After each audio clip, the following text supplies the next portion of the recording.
মানে কি করবে 20s যারা, তারা কি কি করবে এই রুটিনটা একটু বলে দাও। ক্লিনিং করবে, সানস্ক্রিন লাগাবে, ভালো কোম্পানির প্রোডাক্ট ইউজ করবে মেকআপে, এবং একটু ভালো খাওয়া দাওয়া করবে, একটু ফ্রুটস খাবে, সিজনাল ফ্রুটস খাবে, বাড়ির খাবার খাবে। চিবিয়ে খেলে হজমটা ভালো হয়, তার এফেক্টটা স্কিনে, সিস্টেমটা ভালো হয়, স্কিন ভালো থাকে, চুল ভালো থাকে।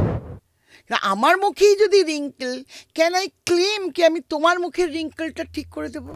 আমও খাচ্ছ, আলুও খাচ্ছ, ফ্রেঞ্চ ফ্রাইজও খাচ্ছ, ন্যাচারালি পিম্পলস হবে। সেটা আমের দোষ নয়। দ্বিতীয় বিয়ে করা কোনো অন্যায় না, মনের মানুষ পেয়েছো, ভালো করে বিয়ে করো, কিন্তু এমন করো না যাতে মনে হয় যে তোমার 16 বছর। এবং এই সময় মাসে একবার পার্লার ভিজিট মাস্ট, কেন ইউ রিকোয়ার। সবারই ঠোঁট গাল এমন ফোলা, মানে আগে সেই ঘুষি টুসি মারলে আমরা তো কোথাও যেতাম না, মানে এখন ওইটাই চাই।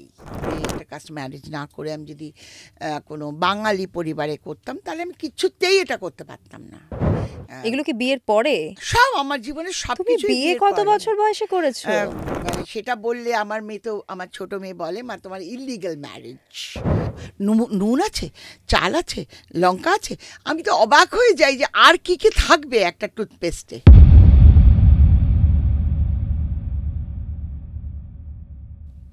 সঙ্গে সঙ্গীতায় আপনাদের সঙ্গে আমি সঙ্গীতা। আজকের এই পডকাস্টে আমাদের সঙ্গে রয়েছেন beauty expert Sharmila Singh Flora.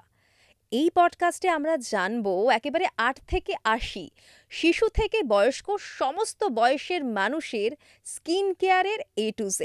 এই পডকাস্টে শেষ পর্যন্ত থাকলে আপনাদের অনেক ভুল ধারণা ভেঙে যাবে, অনেক নতুন নতুন তথ্য জানতে পারবেন। তাই শেষ পর্যন্ত অবশ্যই সঙ্গে থাকতে হবে।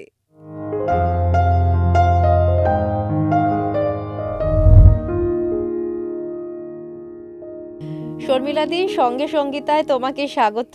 নমস্কার। তুমি কেমন আছো বলো? আমি সারা জীবনই ভালো থাকি। আমিও না সারা জীবন ভালো থাকতে চাই, মানে এই রকম একটা লাইভলি পারসন। মানে আমি তোমাকে তো অনেক দিন থেকে দেখছি, ধরো মানে টিভির পর্দায় দেখতাম, সামনে থেকে।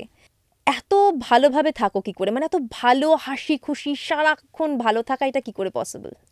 সারাক্ষণ ভালো থাকার মধ্যে একটাই সেটা হচ্ছে যে তুমি ঠিক করে নাও যে কী রকম ধরনের লাইফস্টাইল তুমি রাখবে। সবসময় দুঃখ করবে না সবসময় খুশিতে থাকবে? কারণ দুঃখ করলে, দুঃখ বিলাসী হলে পরে তোমার হাত থেকে সব বেরিয়ে যাবে। তার থেকে বরঞ্চ হা হা করে হেসে জীবনটাকে খুব সহজভাবে চলো। এবং তুমি তোমার যে কাজ এবং তোমার ফ্যামিলি, সেইটাকে যদি তুমি নিজের লাইফে খুব ইম্পর্টেন্ট দিয়ে করো, মন দিয়ে করো, তাহলে তুমি দেখবে তোমার জীবনটা খুব মানে একটা মানে নদীর মতো, ঝর্ণার মতো চলবে, ফ্ললেসলি চলবে বলছো। তুমি কবে শুরু করেছিলে, মানে তোমার এই যে জার্নিটা, এই যে স্কিন কেয়ার, সাজগোজ, সব কিছু? এটা আমি এখন খুব একটা দেখতে ভালো নেই, বাট আমি একটা টাইম, এরমভাবে বলো না প্লিজ, মানে আমি সামনে থেকে দেখতে পাচ্ছি কিন্তু। আমি খুব সুন্দর একটা মেয়ে ছিলাম ছোটোবেলা থেকে, এবং আমি হাটখোলা দত্তবাড়ি থেকে বিলংস করি, এবং আমি ছোটোবেলা থেকে দেখেছি আমার মানে মা ঠাকুমারা কাজু পেস্তা বাটা, দুধ দিয়ে বাটা দিয়ে তারা মাসাজ করাতেন, এবং আলতা পিষিয়ে আসতেন আলতা পরাতে। এবং তারা, আমি কখনো আমার মা ঠাকুমাকে দেখিনি যে তারা পাট ভাঙা শাড়ি সন্ধেবেলা পরেননি বা টিপ পরেননি, বা আজকে মন খারাপ বলে তারা চা খাননি, দার্জিলিং টি আমি কখনো দেখিনি। তো সেই থেকে আমার দেখা, সেটা একটা ছোট বাচ্চাদের, আমি ওই জন্য সব মায়েদের বলি যারা আমার কাছে আসে, যে তোমাকে দেখে কিন্তু তোমার নেক্সট জেনারেশন শিখবে যে কীভাবে লাইফ লিড করতে হয়। তো ন্যাচারালি আমি সেইটা দেখে বড় হয়েছি, তাই খুব সাজতে ভালোবাসতাম এবং আঁকতে ভালোবাসতাম। সত্যি কথা বলতে আমার এত ছোট বয়সে বিয়ে হয়েছে, আমি খুব পাকা মেয়ে, তো আমি পাঞ্জাবি ভদ্রলোককে বিয়ে করেছিলাম। তো ন্যাচারালি সেই সময় ভীষণ একটা প্রতিরোধ ছিল যে এরকম একটা বিয়ে, অসমান বিয়ে। এগুলো কি বিয়ের পরে? সব আমার জীবনের তুমি সবকিছু বিয়ে কত বছর বয়সে করেছো? মানে সেটা বললে আমার মেয়ে তো, আমার ছোট মেয়ে বলে, মা তোমার ইললিগাল ম্যারেজ। সো করেছিলাম, তারপরে পড়েছি। তারপরে যখন আমি পাশ করে বেরোলাম, আমার তখন আবার যাদবপুরে এমএসসি করার কথা। তখন আমার বর বলল যে তুমি ওই পড়ে কি করবে, মানে তখন হয় চাকরি করতে হতো না প্রফেসরি করতে হতো। তো সেটা খুব ডিফিকাল্ট ছিল পাঞ্জাবি ফ্যামিলি থেকে বাইরে বেরিয়ে চাকরি করা, বা অনেকটা সময় একটা নিয়মের মধ্যে দিয়ে, কাজ তো কাজই হয়।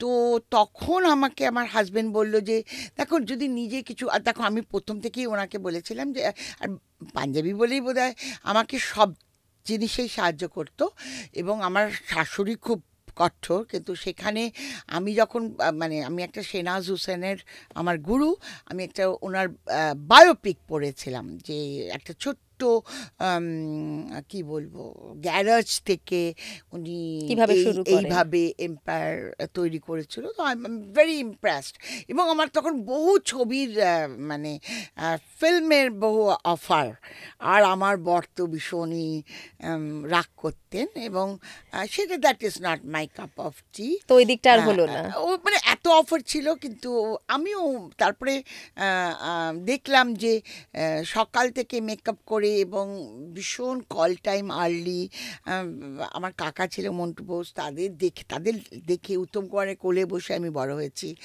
রাখি বিশ্বাসের কোলে বসে বড় হয়েছি। তো ন্যাচারালি সেইগুলো দেখে, আমি তাদের লাইফস্টাইল দেখে আমি ভাবলাম যে ওটা আমি করতে পারবো না আর কি। হ্যাঁ, মানে ফ্যামিলিটাও একসঙ্গে মেনটেন করা প্রবলেম মানে আমি হবে। ভোরবেলায় উঠে ওই রকম করে পারবো না আর কি, ওটা আমার। তারপরে বহু লোকের সাথে কথা বলতে হয়, মানে অনেক কিছু আর কি, মানে অনেক কিছু একটা প্লেটে। আর একদম সুন্দরী মেয়ে, সুন্দরী বউ, তার জন্য হাজবেন্ডও নিশ্চয়ই যথেষ্ট পজিটিভ ছিলেন তোমাকে নিয়ে। পছন্দ করতেন না আর কি। তো যাই হোক, সে কিছু যাই করতে পারে, তার অনেক বন্ধু বান্ধবী ছিল, কিন্তু ওইটা মানে আমার রেস্ট্রিকশন। যাই হোক, সেটা কোনো ব্যাপার না, আমিও খুব একটা পছন্দ করতাম না সেটা। সেই রকমই পার্সোনালিটি স্টিল নাও, যেটা তুমি একটু আগেই আমায় জিজ্ঞেস করছিলে। তো যাই হোক, ওটা আমাদের অফ ক্যামেরা গল্প হচ্ছিল। হ্যাঁ, সেটাই বলবো, একটু পরে বলবো। তো যাই হোক, তো সেইটা করে তখন আমি ভাবলাম কি করা যায়। তখন ওইটা পড়ে আমার মনে হলো যে এটা করা দরকার, এটা করতে গেলে আমি গ্ল্যামার লাইনেও থাকতে পারবো, আমি নিজের শখও পূরণ করতে পারবো। আর আমি তখনকার দিনে স্যালনে গিয়ে চুল ধুতাম, আমার অনেক বড় বড় চুল ছিল, তো ওটাও করতে পারবো। আর যেহেতু আমি ওনার হব, সেই জন্যে আমি একটা টাইমও পাবো আমার বাচ্চাদেরও দেখতে। তখন আমার বড় মেয়ে হবে আর কি, আচ্ছা, মানে তখন হবে। তারপরে আমার ছোট মেয়ে হয়েছে, আমার দুটো বাচ্চা, দুটো মেয়ে। তো ন্যাচারালি তো তখন একটা ফ্যামিলি, তারপর আমার শাশুড়ি শ্বশুর, আমাদের দুর্গাপুরে বিরাট বাড়ি, তো সেখানে যাওয়া, সেখান থেকে আসা। কিন্তু আমার কোথাও মনে ছিল যে যে কাজটাই আমি করব তার একটা প্রপার ট্রেনিং হওয়া দরকার। আমার বরের পয়সা আছে বলেই আমি একটা জায়গা নিয়ে একটা বিউটি পার্লার খুলব না, নিজেকে তৈরি করবে আগে। হ্যাঁ, কারণ কালকে আমাকে এবিপি বা অন্য যে কোনো বড় লিডিং বড় কাগজ জিজ্ঞেস করলে আমি যদি কিছু বলতে না পারি, এবং মানে ওই মানে আমার চেহারা দেখে যদি মনে না হয় যে আমি বিউটিটাই করি, তাহলে তো খুব মুশকিল। তো তখন আমি প্রথম আমার ভালো লাগে কিনা আমি টিটি রানীর কাছে গিয়ে শিখেছিলাম, দেখলাম ইয়েস আই ডিড ওয়েল। তো আমি তখন ফার্দার 3 বছর আমি দিল্লি ছিলাম, 1 বছর লন্ডন ছিলাম, যদিও আমার লন্ডনে শ্বশুরবাড়ির অনেক লোক থাকতো তখন। তারপরে সেগুলো করে এসে সমস্ত কোর্স করলে তখন? যাওয়া আসা করতাম, আমার ওপেন টিকিট ছিল। কেননা আমার husband- বাচ্চারা ছোট তখন। হ্যাঁ, আমার ছোট বড় মেয়ে ছোট, তারপরে আমার ছোট মেয়ে হলো, কিন্তু আমার এই জার্নিতে আমার হাজবেন্ড আমাকে একটা ওপেন টিকিট দিয়ে রেখেছিল, মানে যখন খুশি আমি আসতে পারতাম, যখন খুশি আমি যেতে পারতাম, এবং আমি খুব আরামে কোর্সটা করেছি। এবং আমার সেই মানে ওখানে কাজ করতে হতো, সেটা কষ্ট ঠিক আছে, কিন্তু এই নয় যে বাচ্চাদের দেখতে পারবো না, বা বাচ্চারা শরীর খারাপ হলে আমি আসতে পারবে না আসতে বা পারবো কিছু। না, বা বাড়িতে কিছু হলে আমি আসতে পারবো না, বা আমার তোমার ফ্যামিলি তোমাকে ভীষণ সাপোর্ট আমার করেছে। হাজব্যান্ড ফ্যামিলি খুব যে একটা বলেছে যাও যাও করো করো তার কিন্তু নয়। আমার হাজব্যান্ড বলে করো, যা করতে হয় করো, বাট মেক শিওর কি। তুমি এটা কত সালের কথা বলছো দিদি? 90 সালের কথা। তখন তোমার হাজবেন্ড বলছেন যে যা ইচ্ছে হয় করো, দেশের বাইরে একা যাচ্ছ, নিজের মতন করে সব করছো। কিচ্ছু কখনো মানে সেই সময় এই ফ্রিডমটা অনেক মহিলা ভাবতেই পারেন না, না। পারতো না, কিন্তু আমার হাজবেন্ড এত উদার মনের একটা মানুষ ছিল। আমি এখন ভাবি যে আমি যদি ম্যারেজ না করে, ইন্টারকাস্ট ম্যারেজ না করে আমি যদি কোনো বাঙালি পরিবারে করতাম, তাহলে আমি কিছুতেই এটা করতেই পারতাম না। এবং আমার husband power plant, steel plant তৈরি করতো, প্রচুর টাকাও ছিল সত্যি কথা বলতে, এবং খরচা করতেও তার কোনো দ্বিধা লাগেনি। আমি খুব ভালোভাবে করেছি। এবং তারপরে এসে আমি যখন স্যালন খুলি, তখন 192 শরৎ বোস রোড, ওইখানে আমি প্রথম স্যালন শুরু করি। এবার আমার নামের আমি কর লিখবো না, আমার আছে, তাহলে কি করব না, সিং ফ্লোরা। এবার এই শর্মিলা সিং ফ্লোরাটা আমার কাজের সঙ্গে, ফ্লোরা যেহেতু টাইটেল আমার, সেহেতু এত অ্যাপ্রোপ্রিয়েট হলো কি সবাই আমাকে খুব অ্যাপ্রিসিয়েট করলো, এবং বড় বড় লিডিং পেপার চ্যানেল আমাকে ইন্টারভিউ করতো। বিকজ তখন পয়সা দিয়ে ইন্টারভিউ করা বা পয়সা দিয়ে ইন্টারভিউ পাওয়া বা টিভিতে বা সেই যুগটা কাগজে তখনও নয়, শুরু হয়নি। তারপরেই 5-7 বছর বয়সে বছর পরে, যেমন আমাদের সানন্দায় প্রত্যেক মাসে আমার লেখা থাকতো। তারপরে ওরা সব ঠিক করলো, কিছু লোক ঢুকে পড়লো যাদের হাতে অনেক পয়সা, তারা পয়সা দেওয়া শুরু করলো যে আমাদের নাও, আমরা তোমাকে কিছু এটা বিজ্ঞাপন কোম্পানিরা বা তারা বুঝলো যে এটা থেকে আমরা রেভিনিউ আর্ন করতে পারি। তো তখন তারা পয়সা নেওয়া শুরু করলো, কিন্তু তা সত্ত্বেও তারা আমাকে রোধ করতে পারলো না। তারা মাঝে মাঝে মানে ধরো পয়সা নিয়ে 4টে লিখলো, কিন্তু একটা আমাকে দিত আর কি। আর আমি কখনোই পয়সা দিয়ে অ্যাডভার্টাইজমেন্ট করি, প্রয়োজন পড়েনি, পরেও নি আর করিও নি, কিন্তু তারা হ্যাড টু, মানে করতেই হয়েছে তাদের আর কি। তো বললাম তো 4 জনের থেকে নিয়েছে, একজন আমি একটা ব্র্যান্ড নেম করেছে।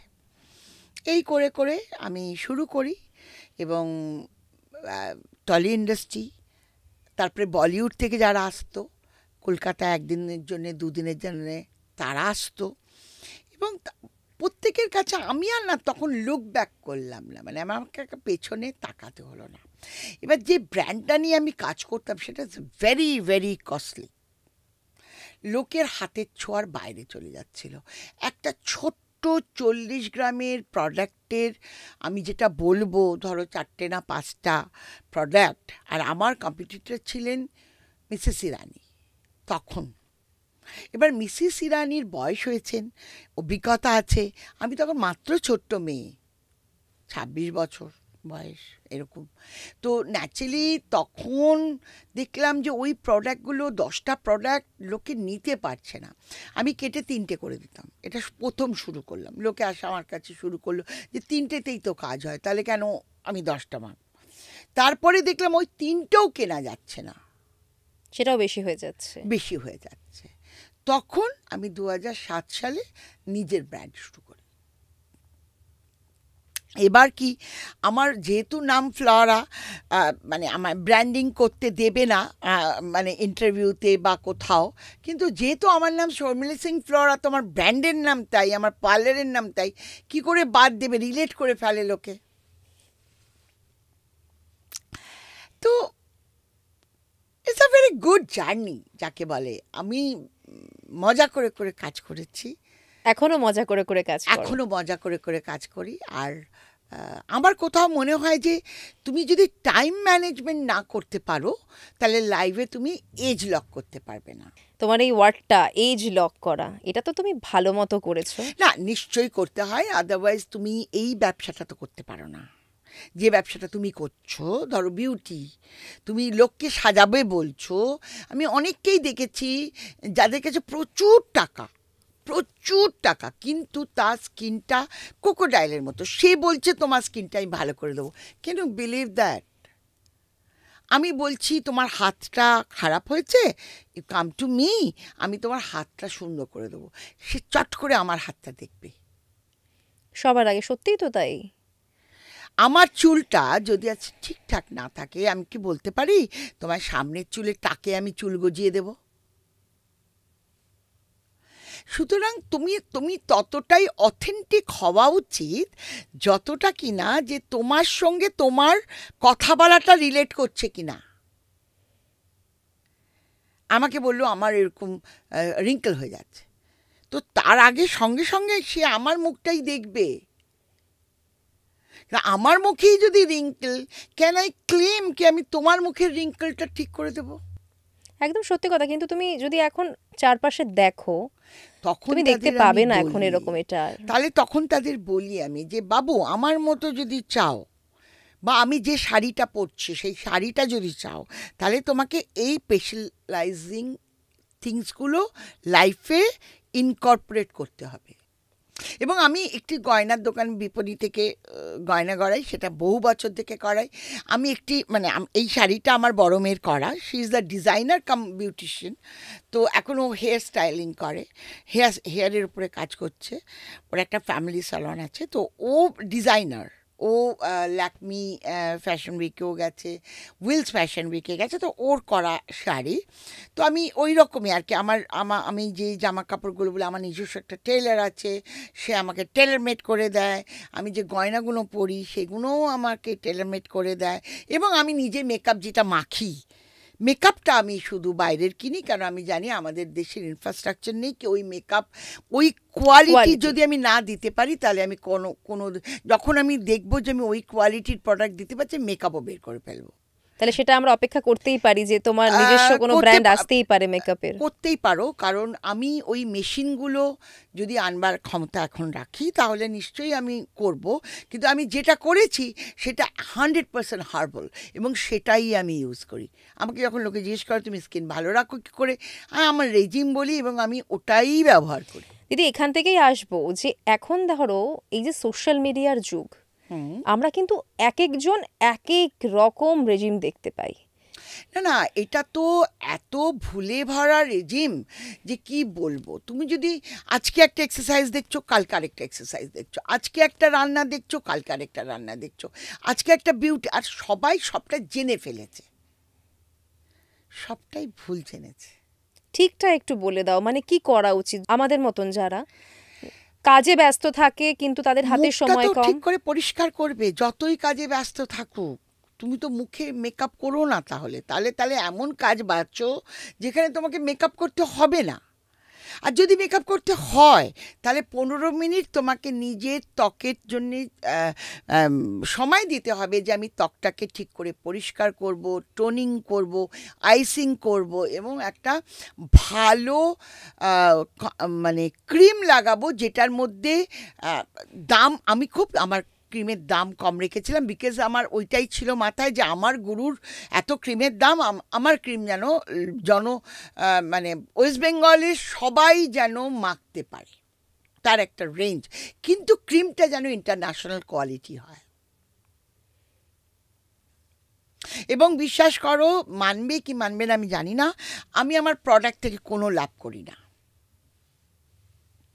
হ্যাঁ, যেটা চলবার জন্যে আমার খরচা লাগে সেটা কোনোই আমি নিই। হ্যাঁ, আমি যেটাতে ব্যবসা করি সেটা হচ্ছে আমার বিউটি সেগমেন্ট থেকে, তোমার পার্লার যা রয়েছে সেটা থেকে আমি পয়সা আর্ন করি। কোনো একটা কোনো জায়গায় ডেফিনেটলি আর্ন করবো, তো সেইখান থেকে করি। But normally I don't earn from my product, because ওটা আমার ভালোবাসার একটা বাচ্চা, মানে আমার থার্ড চাইল্ড। আর ওইটার প্রোডাক্ট যদি কেউ কখনো মাখে, সে ডেফিনেটলি, আমি জানি একবার আমি তোমাকে দিয়ে দেবো, নেক্সট টাইম তুমি 4বার কিনে নিয়ে যাবে। দিদি, তোমার কাছ থেকে জানতে চাইবো, প্রত্যেকটা বয়সে নিশ্চয়ই প্রত্যেকের স্কিন কেয়ারটা আলাদা হবে। নিশ্চয়ই।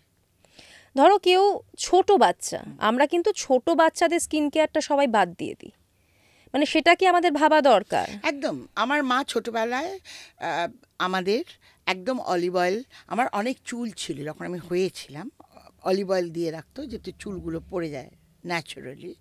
এবং আমার মা মুসুর ডাল বাটা, পেস্তা বাটা, কাজু বাটা এইগুলো করতো। এখন আমাদের মায়ের কাছে সময় নেই, কিন্তু এইরকম ধরনের ভালো প্রোডাক্ট বা অর্গানিক প্রোডাক্ট অনেক আছে, সেইগুলো একটু বাচ্চাদের লাগানো দরকার। কারণ ছোটোবেলা থেকেই যদি তুমি তোমার ফাউন্ডেশনটা নড়বড়ে হয়, তাহলে ওই হেলে যাবে আর কি পরে। তো ন্যাচারালি সেইখান থেকে শুরু। এবং ছোটোবেলায় আমি বলবো কিছু মাখানোর থেকেও খাওয়ানো দরকার। এটা কিন্তু খুব গুরুত্বপূর্ণ কথা, ভেতর থেকে ঠিক করতে হবে। ছোটোবেলায় তো স্কিন বিল্ড হয়, তখন যদি তুমি আপেল না খাও, তখন যদি তুমি কমলা লেবু না খাও, তখন যদি তুমি বেদানা না খাও, তখন যদি তোমার আয়রন ডেফিসিয়েন্সি হয়, তখন এই জন্যে আজকালকার মারা অনেক হেলদি হয় আমাদের মাদের তুলনায়। কারণ এখন এত এত ডাক্তাররা ফলিক অ্যাসিড হ্যানা ত্যানা খেতে দেন। কেন আমি বলবো ইটস গুড, কেন বাচ্চাটার চুল, বাচ্চাটার দাঁত, বাচ্চাটার হাড় এগুলোতে শক্ত ঠিক হচ্ছে, আস্তে আস্তে হচ্ছে, পেটের থেকেই হচ্ছে। আমাদের মারা এত খেত না, এবং তাতে অনেক বাচ্চা সাফার করেছে। আর আমাদের মারা যেমন একটু যত্ন নিয়ে খেয়েছেন টেয়েছেন, যারা একটু জানতেন, তো আমরা সেই ধরনের বাচ্চা। তো ন্যাচারালি আমাদের একটা ছোট থেকেই আমরা সুন্দর স্কিনে চকচকে ভাব ছিল, এবং আমাদের মারা নিয়ম করে ওইগুলো মাখাতেন। আর এখন অনেক ভালো ভালো প্রোডাক্ট মার্কেটে আছে, যেগুলো একটু চুজ করে, বা যেমন সাকে টেকনোলজি, আমি বলবো চাল বাটা, এটা জাপানিজদের এত স্কিন ভালো বিকজ অফ দ্য সাকে টেকনোলজি। এখন তো কোরিয়ানরাও নিয়ে নিয়েছে এটা। কেন? প্রথম আমি আজ থেকে 10 বছর আগে আমি একটা ভেজ পিল বলে প্রোডাক্ট বার করেছিলাম, যে প্রোডাক্টটার মধ্যে শুধু চাল গুঁড়ো ছিল, আজও সেটা চলে। ছোট বাচ্চাদের, তার মানে তুমি বলছো যে আমরা চাল বাটা ছোট বাচ্চাদের জন্য চাল ইউজ বাচ্চা, করতে ডাল পারি? বাচ্চা একদমই তুমি ইউজ করতে, এটা তো খায় সে, চাল তো সে খায়, একদম একদম। ভাত তো সে খায়, ভাত মার এগুলো ভীষণ ভালো, ভীষণ আমরা ভালো। ফেলে দিই, ভাবো আমরা ইউজ ফেলে করি দেয়। না। আর আমাদের টাইমে ভাত অনেক, মানে মার অনেক মোটা হতো, এখন অনেক কম পাতলা হয়, হ্যাঁ। পাতলা হয়। কিন্তু তাহলেও তুমি চাল বাটা, ডাল বাটা এগুলো মিশিয়ে, তার সঙ্গে দই, তার সঙ্গে দুধ, সব সময় এটা ভালো। অয়েল, এবং তুমি বিশ্বাস করবে না, আমি চুলের ক্ষেত্রে বলছি, অনেকেই জানে না সর্ষের তেল চুলের জন্য। আমরা না ছোটবেলায় মেখেছি সর্ষের তেল, কিন্তু এখন তো বাচ্চাদের অয়েল লাগাতেই বারণ না, করে ডাক্তার ডক্টররা। বারণ করে। কেন কেন কেন করে? কেন কি, যে অয়েলটা তুমি পাও সেটা হচ্ছে পেট্রোলিয়াম বাই প্রোডাক্ট দিয়ে তৈরি, অরিজিনাল অয়েলই পাও না। তাহলে কি করে ডাক্তার বলে যে অয়েল লাগাও? তাহলে বাচ্চাদের জন্য কি করব? মানে বাড়ি থেকে ধরো ছোটবেলায় আমরা দেখতাম না ঘানিতে গিয়ে সর্ষে ভাঙিয়ে আনছে, এবার সেই এখন অরিজিনাল তুমি তেল ঘানিটা কোথায় পাচ্ছ পাবো? কোথায়? এক্স্যাক্টলি, তাহলে এখন কি? ওটা কোথায় পাবো? বয়কট, ওটা বয়কট, তার মানে ওটা নেই। তার জন্যে তুমি লোশন, প্রচুর ভালো ভালো লোশন পাবে, যার মধ্যে অনেক রকম মিনারেল আছে, ভেষজ এক্সট্রাক্ট আছে, সেগুলো মাখাও টাইমে, ভালো করে খাওয়াও, চিবিয়ে খেতে শেখাও। খাবার সময় মোবাইল ইউজ করবে না, এবং খাবার সময় কথা বলবে না, এবং চিবিয়ে খাবার, অনেকক্ষণ ধরে বাচ্চারা খাবে। এখন তো ধরো আমরা ছোটবেলায় ফল চিবিয়ে খেতাম প্রত্যেকে, এখনকার বাচ্চারা চিবিয়ে ফল খেতেই চায় না, না, জুস তুমি অনলি। তুমি যদি অভ্যেস করো যে আমি বাবা রোজই চিবিয়ে খাচ্ছি, ও তাহলে চুবিয়ে খাবে। তুমিও দেখছো ফট করে একটু জুস খেয়ে নিলে, বাবাও খেয়ে চলে গেল আমার সঙ্গে স্কুলে, তাহলে তো এটা চলে। প্রায়োরিটিটা তৈরি হয় তোমাদের লাইফস্টাইল দেখে। আমার মারা যেমন, আমি মাকে দেখেছি, খিদে, আমার মা কখনো আমাদের খাবার মেখে খাওয়াননি, ভাত দিয়ে বসিয়ে দিয়েছিলেন টেবিলে। এবার খিদে পেলে খেতেই হয়, চামচ দিয়ে খেটে খেটে সারা ফেলে। তারপরে দেখলাম যে না, ঠিকঠাক মানে সময়ের সঙ্গে তো আস্তে আস্তে চেঞ্জ হবেই। এবং আমি বাচ্চাদেরও, এবং আমার বর সবসময় বলতেন যে চিবিয়ে খাও। আমার বরের খেতে 1 ঘন্টা লাগতো। আমি তখন বলতাম কাজ করবে কখন, এই 1 ঘন্টা যদি লাঞ্চ হয়। বলুন না, এইটা মানে ওই আমার মেয়ে এটার জন্যই তো কাজ করা আলটিমেটলি। তাহলে বলছো ওই তার জন্য খেতে হবে চিবিয়ে। তো চিবিয়ে খাওয়ার অভ্যাসটা আমরা করেছি, আমিও করেছি, মানে হয়। আর আমি খুব দাঁতও ভালো থাকে এতে। দাঁত ভালো থাকে কিনা আমি জানি না, কিন্তু চিবিয়ে খেলে হজমটা ভালো হয়, তার এফেক্টটা স্কিনে, সিস্টেমটা ভালো হয়, স্কিন ভালো থাকে, চুল ভালো থাকে, এবং তোমার কখনো গ্যাস, অম্বল, মাথা ব্যথা এগুলো হয় না, কখনো না। আর 3 ঘন্টা বাদে বাদে খাবার খাওয়ার খুব প্রয়োজন। কিন্তু আমি বলবো না 1 থালা করে খাবার খাও, তুমি যে খাবারটা খাও, যে ক্যালোরি তোমাকে ডাক্তার বলেছে বা নিউট্রিশন বলেছে 1500 বা 1200 বা 1800, সেটাকে স্মল করে ভেঙে ফেলো। দিদি আমরা বয়স অনুযায়ী না একটু পর পর তোমার কাছ থেকে বুঝে নিই যে কোন বয়সে কি ধরনের স্কিন কেয়ার করতে হবে। বাচ্চাদেরটা হলো, এবার একটু টিনেজারদের দিকটায় আসা যাক। টিনেজাররা কিভাবে স্কিন কেয়ার করবে? এই সময় না, যখন অ্যাডোলেন্স পিরিয়ডটা চলে আর কি, মানে ধরো 11, 12, 13, দেখবে প্রত্যেকের মুখে একটা পিম্পলস হয়। হ্যাঁ, মোটামুটি ধরো 20 বছর অবধি, 19 বছর অবধি তো চলেই। অয়েল সিক্রেশন বেশি হয়। তাহলে কি হবে, তোমাকে এমন প্রোডাক্ট বাছতে হবে যে মুখটা যাতে একটু ভালো করে ধুতে পারে, সেই রকম পিএইচ ব্যালেন্স যুক্ত একটু ভালো ফেস ওয়াশ ইউজ করা দরকার। আর বাড়িতে যদি তৈরি করতে পারো, যদি থাকে, তাহলে একটুখানি নিম ওয়াটার বা এরকম দিয়ে মুখটা ধোয়া দরকার।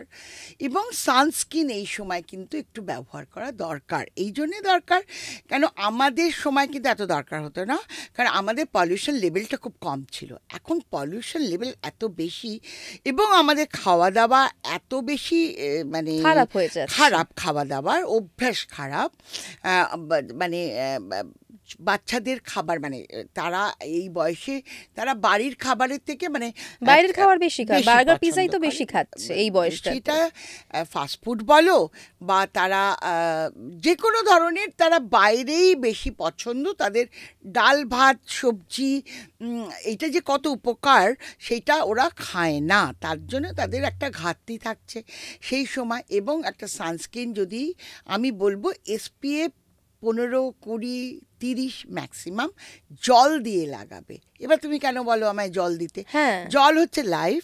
এবং তুমি তো মুখের ওপরে কিছু লাগাও, সেটা তোমার পোর্সের ভেতরে ঢুকতে পারে না, এই থিকনেসটা। জল দিলে ডাইলিউট হয়, গোজ ইনটু দ্য পার্স, কাজ করতে শুরু করে। খাও দিদি আমি একটু আবারও গ্লিসারিনের টপিকটায় আসবো। গ্লিসারিন কিভাবে ইউজ করবো আমরা? জল দিয়ে, সব কিছুই জল দিয়ে, 2 ড্রপ গ্লিসারিন, 2 ড্রপ জল, ওটা ডিরেক্টলি লাগিয়ে নেবো স্কিনে? মানে তাতে কোনো ক্ষতি নেই? কিসের ক্ষতি? গ্লিসারিন তো খাও। এবার ধরো দিদি 20s-এ যারা চলে যাচ্ছে, তাদের তো আজকালকার 20s-এ যারা যাচ্ছে, তারা যে কি মেকআপ করছে, আর তারা সব জেনে ফেলেছে due to the AI internet. তাহলে আমাদের কাজটা কিন্তু আর থাকছে না, ভুলে ভরা হয়ে যাচ্ছে। সোশ্যাল মিডিয়া তো একটা বড় কারণ ভুল তথ্য মানুষের কাছে দেওয়ার জন্য। সেটা আমাদের লাইফস্টাইলের পক্ষেও, সামাজিকের পক্ষেও, প্রেমের পক্ষেও, সংসারের পক্ষেও এত ডিভোর্স বাড়ার একটাই কারণ, এত সোশ্যালি এত কিছু দেখে ফেলেছি আমরা পৃথিবীতে। মানে আমরা সবই জানি, প্রায় আমরা জানি না এমন সাবজেক্টই নেই আমাদের। সুতরাং এতে সমস্যা বাড়ে বই কমে না। তো ন্যাচারালি 20s-এর আমি বারবার বলবো যে একটু ক্লিন আপ ফেশিয়াল করা, নট ফেশিয়াল, ক্লিন আপ। তার মানে তুমি 20s থেকে ফেশিয়ালটা শুরু করতে বলছো? তুমি 16তেও করতে পারো clean up, not massaging. Clean up facial করার উচিত কেন, যে পোর্সের মধ্যে যে পার্টিকেলস, কেন এখন সবাই মারাই মেকআপ করতে শিখিয়ে দিচ্ছে বাচ্চাদের, সেখানে সেইগুলো ক্লিন আপ করার বিশেষ প্রয়োজন। হ্যাঁ, একটা তুমি ঠিকই বলেছো, কলেজ স্টুডেন্টরাও এখন প্রচুর মেকআপ করে। প্রচুর মেকআপ করছে, আমি নিজে দেখছি, যে আমি অবাক হয়ে যাই। এবং আজকাল একটা না বলে পারছি না, যে কোনো মেকআপই এত উগ্র, এত আনন্যাচারাল, যে তোমার ব্লাশন লাগাচ্ছ কি, আমরা যেমন আগে খুব বাজে করে বলতাম যে এটা এই মাংকির ব্যাক সাইড লাগছে, প্লিজ রিমুভ ইট, আমার মারা বলতো, কিন্তু সেটা তো এখন বলা যাবে না। তুমি এখন বললে কতটা খারাপ হয়ে যাবে ভাবো তো, যদি এখনকার 20s এর কাউকে কোনো ছেলে মেয়েকে বলো। বলতে পারবে না, শাসন তো নেই, শাসন হলেই ওদের মন খারাপ হয়, ওরা গলায় দড়ি দেয়। আমাদের সময় শাসন, আমাদের সময় অন্যায় হলে আমাদের মা একটা চর বা একটা হাতার বাড়ি মেরে ডিপ্রেশনটা, হাতা খুন্তির বাড়ি। আজকেও কথা হচ্ছিল আমার আরেকজনের সাথে এটা নিয়ে, তারা আমাদের ফিরিয়ে আনতো যে কোথায় গেছো, চলে এসো এখানে। মানে এই রকম অবস্থায় আমাদের কোনোদিন মানসিক লাইফস্টাইলও আলাদা ছিল না, আমাদের মানসিক রোগ ছিল না। এখন প্রত্যেকের মানসিক, প্রত্যেকের হাজবেন্ড ওয়াইফ বাচ্চা সবার মানসিক রোগ, কেউ কাউকে হ্যান্ডেল করতে পারছে না, because life is so complicated করে ফেলেছে ওরা। তারা কেউ কারোর সাথে আলোচনা করে না। একটা রুমে বসে তুমি একটা মুখে অল টাইম রে পড়ছে, তোমার স্কিন ভালো থাকতে পারে? তিনটে মেম্বার ঘরের ড্রয়িং রুমে বসে তিনজনেই ফোন ঘাটছে, তিনটে মোবাইলে, তিনজন বিজি, তিনজনের কথা জানো না, মনের কথা জানো না, মনের তল খুঁজে পাচ্ছ না। কি করে স্কিনের তল খুঁজে পাবে, কি করে চুলের তল খুঁজে পাবে? তোমার মেয়ের মাথায় যে ড্যান্ড্রফ, তোমার সময় আছে দেখার? তাতে যে একটু লেবু ঘষতে হয়, তাতে যে একটা ভালো লোশন লাগাতে হয়, তাতে যে শ্যাম্পুটা ভালো করে করিয়ে দিতে হয়, বলো চুল নিজেরা করে নেবে। তো কিছু কিছু জিনিস আছে, তাহলে মা শব্দটা তো এরপরে চলে যাবে, রোবট দিয়েই চলে যাবে।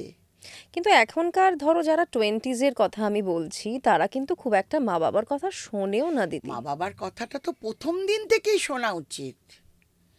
একটা বাচ্চাকে আমি তো পার্লারে বসে থাকি, এখন একটা 5 বছরের বাচ্চার ওপিনিয়ন নিয়ে তার মা, বাবু তুমি কেমন চুল কাটবে, আমরা জানতাম আমার মা যেটা বলে দেবে সেটাই কাটতে হবে, শেষ কথা সেটাই।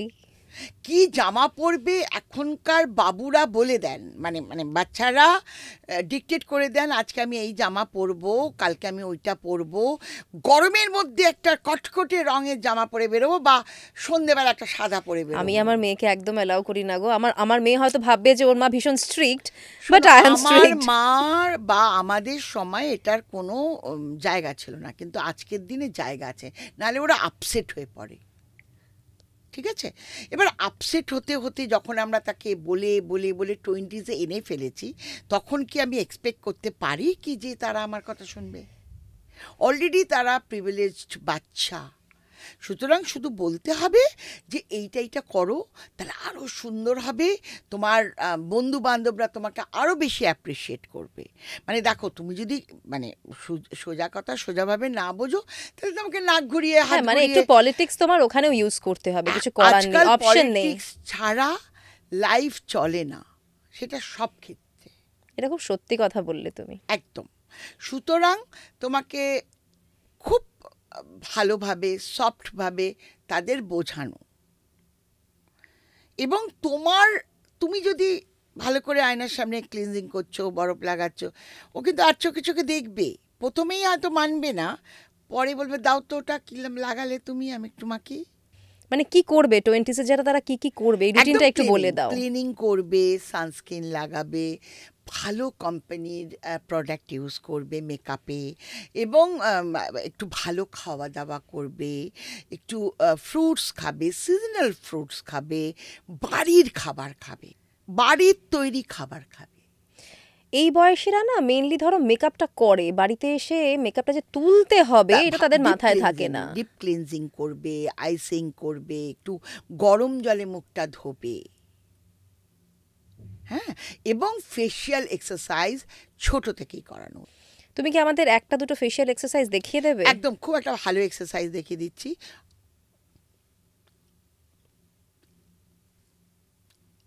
চোখটা বড় বড় করে, তাহলে তোমার এই আইব্রোটাও উঠবে, হুম এখানে ভাঁজটা পড়বে না, এবং তোমার চোখের ধারে এটা পড়বে না। রিঙ্কলসটা আসবে না। আরেকটা হচ্ছে, আরেকটা খুব ভালো, একদম মাথাটাকে উঠিয়ে একদম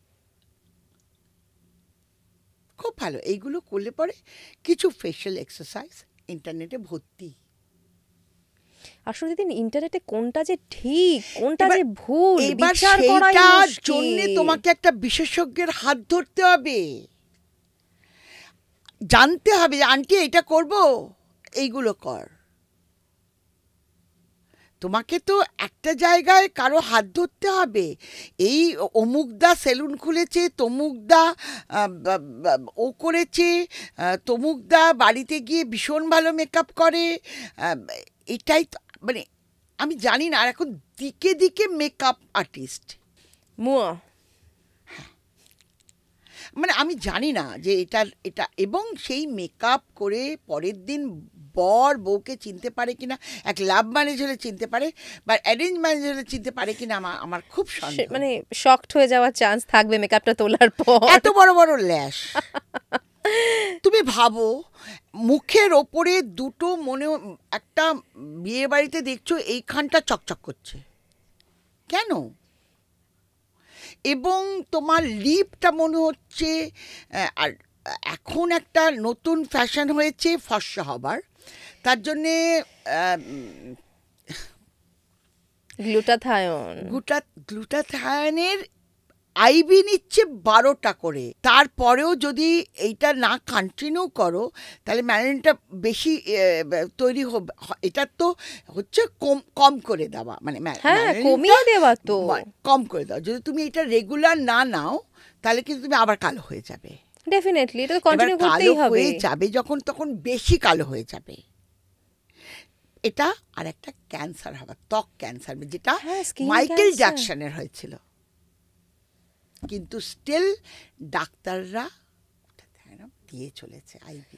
গ্লুটাথায়ন এখন মানে তোমার যে কোনো জায়গায় অ্যাভেলেবল। এবং বোটক্স লিপটা বড় করে ফেলছে, নাকটাকে সরু করে ফেলছে। তুমি মনে করো যে এই ধরনের কারেকশন, বডি কারেকশন করে করে করে করে তো বডিটা প্লাস্টিক হয়ে যাবে। অনেক অনেক বলিউডের আর্টিস্টদের তাই হয়েছে, আর সবাইকে মোটামুটি এক প্যাটার্নের দেখতে হয়ে যায়। হাসে কাঁদি একরকম রিয়াকশন। তাই তো ন্যাচারালি এইটাই যদি তোমাদের কাছে মনে হয় যে সুন্দর, এবার তোমাকে এই পর্যায়ে পাগলামিতে গেছে কি তোমাকে বারংবার আইভি নিতে হয়, এবং সেই আইভিটা ছেড়ে দিলেই কিন্তু ম্যানলিন তোমাকে আবার সেই তোমার পুরনো জায়গায় ফিরে যাবে। ফিরে গেলে কিন্তু তোমার কালো ভাবটা চলে আসবে আবার, মানে তোমার যে অরিজিনাল গায়ের রং, একদম। মানে তুমি ব্রাউন, তাহলে ব্রাউন মানে যাই।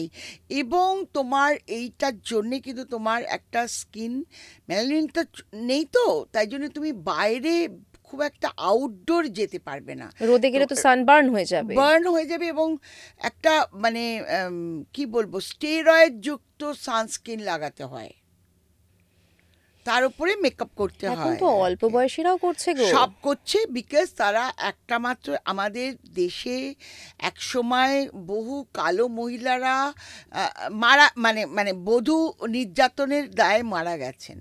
তাই সেই মানে রেভলিউশন অনুযায়ী এখনকার মেয়েরা মানে তারা চায় আমরা ফর্সা, রোগা, এবং তার জন্য বডি কারেকশনে চলে এসেছে। তোমরা, আমি শিওর কি তোমাদের পডকাস্টে নিশ্চয়ই কোনো ডাক্তার আসবেন, তিনি Definitely। বলবেন যে কি ধরনের বডি শেপ মানে শেপ আজকাল হচ্ছে, বুবস, থাইস, বাট, হ্যান্ড, মুখ, ঠোঁট, গাল, আইব্রো, ইভেন তোমার ল্যাশ সেটাও বসাচ্ছে। তো এত তুমি, তোমার যদি নিজস্বতা কিছু না থাকে, সবই কৃত্রিম, তাহলে তোমাকে প্লাস্টিক বারবি ডল লাগবেই, একই ধরনের দেখতে লাগে এর জন্য এখন। লাগে। এবং তোমার কান্না, তোমার হাসি, তোমার ইমোশন সবই এক্সপ্রেশন একরকম। গুলো। এবং একজন মানে তোমাকে যেমন দেখতে আমাকেও তেমন দেখতে, এটার মানে আমি জানি না কতদিন চলবে, তবে একটা এখন এই দর, এবং সবারই ঠোঁট গাল এমন ফোলা যে মানে আগে সেই ঘুষি টুসি মারলে আমরা তো কোথাও যেতাম না, মানে এখন ওইটাই চাই। এবং বেসিক্যালি 20s থেকে 30s অবধি, 40s অবধি, 50s অবধি এরা করছে, তারপরে ওরা এগুলো সমস্ত ছেড়ে দিচ্ছে, কারণ তারা ধরো যাদের অনুকরণে করছে তাদের কিন্তু কোটি কোটি টাকা পারিশ্রমিক, আর যারা অনুকরণ করে করছে তাদের টাকার লিমিটেশন আছে, তো একটা টাইমের পরে তারা ছেড়ে দেবে, তখন তারা বাড়ি থেকে বেরোতে পারবে না। মানে এতটাই খারাপ কন্ডিশন ততদিনে হয়ে যাবে যে আর কিছু করার থাকবে না। যদি আজকে ইস্ত্রি কর, একটা জামা ইস্ত্রি মার দিয়ে করো, সেটা যদি তুমি ছেড়ে দাও তাহলে সে তো ল্যাটপ্যাতে হয়ে যাবে। তো ঠিক তাই হয়, সব স্কিনগুলো ঝুলে পড়ে, সমস্ত চোখ ডুপি হয়ে যায়, চুল তো পড়েই যায়, তখন সবার ভীষণ ডিপ্রেশন হয় এবং তখন তারা রাস্তায় বেরোয় না। এবং কেউ কেউ তো পারভিন বাবি ডিপ্রেশনে গিয়ে মারা যায়। তো আমাদের এখন ভবিষ্যৎ হচ্ছে তাই জন্য সবাইকে বলছি ন্যাচারালোপ্যাথিতে ফিরে এসো, অরিজিনালি যা বিউটি করতে হয়, যেমন ফেশিয়াল করো, সুন্দর সুন্দর ফেশিয়াল আছে আজকাল, ভালো ভালো ক্রিমের আছে, সি আছে, এজ লকের ফেশিয়াল আছে, টাইটিংয়ের ফেশিয়াল আছে, আপলিফটিং ফেশিয়াল আছে। এর জন্য বোটক্স লাগে না। ফেশিয়াল এক্সারসাইজ করো, খাও দাও, যোগা করো, দৌড়ো, হাঁটো, বন্ধু বান্ধবের সঙ্গে পরিষ্কার কথা বলো, বিচিং না করে।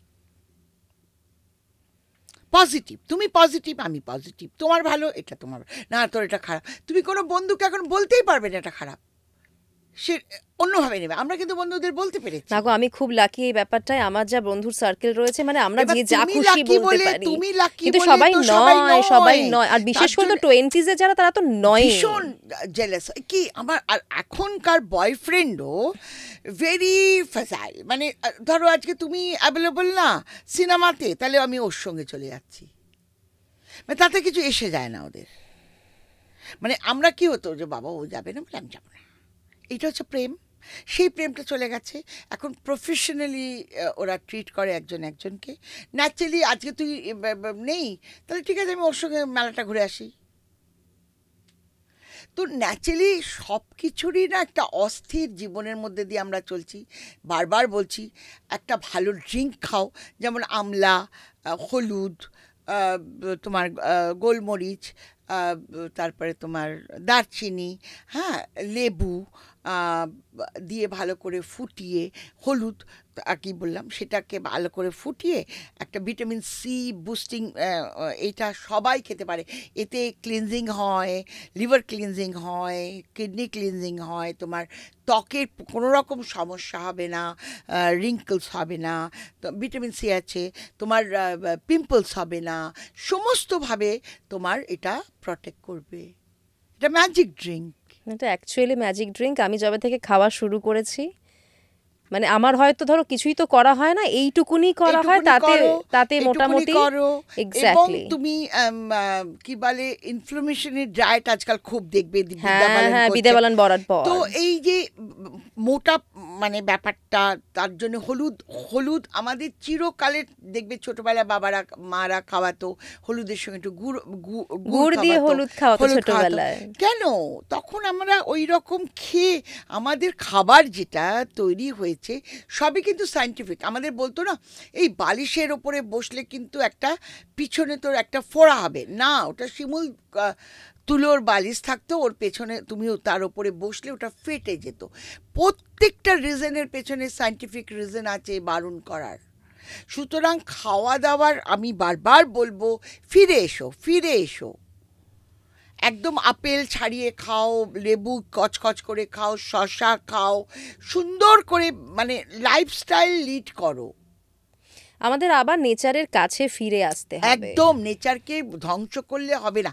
প্রত্যেকে গাছ লাগাও, গাছকে ভালোবাসো, এবং তুমি যেটা বারবার বলছি, কি প্রোডাক্ট মাখছো, হার্বাল মাখছো কি আয়ুর্বেদিক মাখছো কি অর্গানিক মাখছো। এই তো তিনটে ওয়ার্ড দিদি, এই যে হার্বাল, অর্গানিক, আয়ুর্বেদিক, এর কি পার্থক্য আমরা তো বুঝতেই পারি না। তোমাকে আমি একটা কথা বলি, আমরা যারা কসমেটিক্স বানাই বা মানে যারা ক্রিম বা প্রত্যেকটা মধ্যে প্রিজারভেশন আছে, প্রত্যেকটার মধ্যে। এবার কোনটা তুমি 100% হার্বাল বলবে, কোনটা তুমি অর্গানিক বলবে, কোনটা তুমি আয়ুর্বেদিক বলবে, আমি জানি না। আর যদি তুমি প্রিজারভেশন না দিয়ে লাগাতে পারো, that is a direct your কিচেনেই আছে। তুমি যদি কৌটো ডিব্বা রাস্তা থেকে কিনতে যাও, তাহলে তার মিনিমাম আয়ু থাকে 18 মাস। তাহলে এই 18 মাসটা ওই প্রোডাক্টটা প্রিজারভেশন হচ্ছে কি করে? প্রিজারভেটিভ থাকবেই, ডেফিনেটলি থাকবে, কোনোটায় কম কোনোটায় বেশি। কি প্রিজারভেটিভ থাকছে? প্লান্ট প্রিজারভেটিভ থাকছে না কেমিক্যাল প্রিজারভেটিভ থাকছে? এই যে ডাক্তার আজকাল হয়েছে, যে ডাক্তারদের কাছে গিয়ে আমরা কেমিক্যাল পিল করি। হ্যাঁ, কেমিক্যাল পিলটা কিন্তু এখন একটা বড় ব্যাপার। এই যে পিল মানে এই যে চেহারার ওপরের পাতলা স্টকটাকে উঠিয়ে দেয়, তাতে ওই আবারও হয়, সানের কাছে তুমি যেতে পারো না, ফটোসেনসিটিভ হয়ে যায়, এবং তোমাকে তখন কি করতে হয়, তোমাকে সানস্ক্রিন লাগিয়ে লাগিয়ে প্রলেপ লাগিয়ে লাগিয়ে বেরোতে হয়। তো তুমি তার মানে দিদি তুমি বলছো যে এই যে কেমিক্যাল পিলগুলো হচ্ছে এখন, এগুলো ভালো নয় স্কিনের জন্য? একদমই নয়, কিন্তু এটা একটা ব্যবসা শুরু হয়ে গেছে, একটা নতুন ট্রেন্ড। তাই জন্যে বলা হচ্ছে বারবার করে যে ভাই নেচারে ফিরে এসো। স্কিনের ডক্টররা তো সাজেস্ট করছেন। তারা তো ডক্টর, তারা তো স্কিনের ডক্টর, তাদের তো প্রফেশন তাই। তারা আমাদের ক্রিটিসাইজ করে, আমরা তাদের ক্রিটিসাইজ করে। অ্যাকচুয়ালি আমার মনে হয় তাদের ভালো করে সত্যি কথা বলা উচিত। প্রত্যেকের প্রফেশনালিজম থাকা উচিত সততার সঙ্গে। মানে যারা কেমিক্যাল পিল করছে, কি ক্ষতি হতে পারে তাদের? ওপরের স্তরটাই তো লাইটার হয়ে যাচ্ছে, এবং সেইটাকে নিশ্চয়ই তোমাকে একটা প্রপার সানস্ক্রিন, ওদেরই কিছু দেওয়া সানস্ক্রিন ইউজ করতে হয়। আমরা যে সানস্ক্রিনটা তৈরি করি সেটা 100% হার্বাল। হ্যাঁ, প্রিজারভেশন থাকে, নিশ্চয়ই প্রিজারভেটিভ থাকে, বাট নট প্লান্ট প্রিজারভেশন থাকে।